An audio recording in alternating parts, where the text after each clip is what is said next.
Nation লাইব্ৰেৰীৰ সমূহ দৰ্শকক স্বাগতম জনাই এটা বিগ ব্ৰেকিং দিব ওলাইছোঁ। জখলাবন্ধা থানাত সংঘটিত হৈছে এক চাঞ্চল্য আত্মহত্যাৰ ঘটনা। জখলাবন্ধা থানাৰ লকাপত আছামীৰ আত্মহত্যা। লকাপত মৃত্যু হোৱা আছামীজন ৰাজু নাথ। গুৱাহাটী পাণ্ডুত ঘৰ মৃত আছামীজনৰ।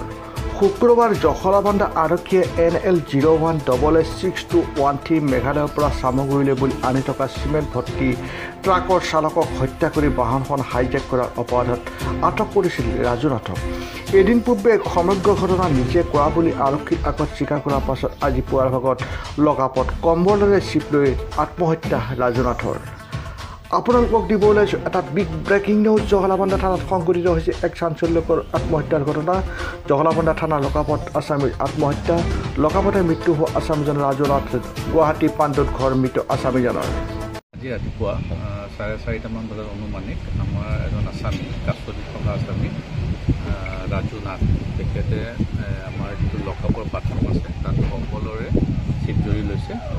আৰু আমি খবৰটো পোৱাৰ লগে লগে আমি সকলোৱে আহোঁ। এতিয়া আমি ৱেইট কৰি আছোঁ গুৱাহাটীৰ পৰা ফৰেঞ্চিক FSLৰ যিটো ফৰেঞ্চিক টীম আৰু CID যিটো ফিংগাৰপ্ৰিণ্ট টীম, তাৰপিছত অহাৰ পিছত আমি মেজিষ্ট্ৰেটৰ লগত লগ লাগি আমি ইনকুৱেষ্টখিনি কৰিম আৰু যিখিনি এভিডেঞ্চ কালেক্ট কৰিব লাগে তাৰ পৰা কৰিম। আৰু ইতিমধ্যে তেওঁৰ ঘৰ জালুকবাৰীত হয়, জালুকবাৰী পাণ্ডু কোৰ্টত, তাত খবৰ দিয়া হৈছে। আৰু এই আপোনালোকে জানেই যে আজি 22 তাৰিখে এটা মাৰ্ডাৰ হৈছিলে। এই মাৰ্ডাৰ কেছত তেখেতক এৰেষ্ট কৰা হৈছিলে আৰু তেখেতে যোৱাকালিও কনফেছ কৰিছে যে তেওঁৱে কামটো কৰিছিলে আৰু তেওঁ কেনেকৈ মাৰিলে, কি মাৰিলে গোটেইখিনি দেখুৱাই দিছিলে। কিন্তু আজি হঠাৎ ৰাতিপুৱাই ঘটনাটো হ'ল। আমি তদন্ত অব্যাহত ৰাখিছোঁ আৰু বাকী যিখিনি লিগেল প্ৰচিডিঅ'ৰ আছে কোৰ্টত জনোৱাৰ পৰা আৰম্ভ কৰি সেইখিনি হাইজেক কৰা গাড়ীখন তেওঁ জড়িত আছিলে। মানে হাইজেক কৰা তেওঁ গাড়ীখনৰ যিজন ড্ৰাইভাৰ আছিলে নিকলাছ বুলি, তেওঁ অৰিজিনেল ড্ৰাইভাৰ আছিলে। চামগুৰিত আনলোড হোৱা কথা আছিলে চিমেণ্টখিনি, KG চিমেণ্টত। তাৰ পৰা হাইজেক কৰি আনি পেলাই ইয়াত যিটো ট্ৰেফিক জাম হৈছিলে বুঢ়াপাহাৰত, তাতে খবৰ পালে আমাক জনালে মালিকে যে GPS লোকেশ্যন তাত দেখুৱাইছে। গতিকে আমাৰ সন্দেহ হ'ল, আমাৰ ইয়াৰ পৰা টীম গ'ল। টীম যোৱাৰ পিছত দেখে যে মানুহজন ড্ৰাইভাৰজন বেলেগ দেখিলে। তেতিয়া আৰু সন্দেহ হয়, চেক কৰোঁতে দেখা গ'ল যে কেবিনৰ যিটো ছিট আছে ছিটৰ তলতে অৰিজিনেল ড্ৰাইভাৰজনৰ মৃতদেহটো পোৱা যায়। গতিকে আমি তেওঁক এৰেষ্ট কৰা হয় লগে লগে।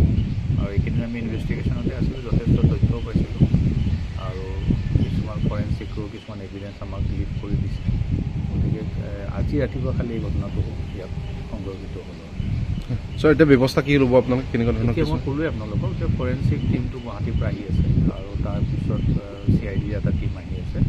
তেওঁলোক অহাৰ পিছত মেজিষ্ট্ৰেটৰ সন্মুখত, মেজিষ্ট্ৰেটৰ প্ৰেজেঞ্চত আমি বডি যিখিনি কৰিবলগীয়া আছে ইনভেষ্টিগেশ্যন সেইখিনি কৰিম, পষ্টমৰ্টেম কৰা হ'ব।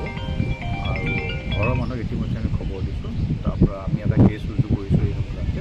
কেছ এটা লোৱা ঘৰটো ক'ত আছিল তেখেতৰ? পাণ্ডু কোৰ্ট, জালুকবাৰী। ঠিক আছে। কলিয়াবৰৰ পৰা অজয় ৰিপৰ্ট, নেশ্যন লাইব্ৰেৰী।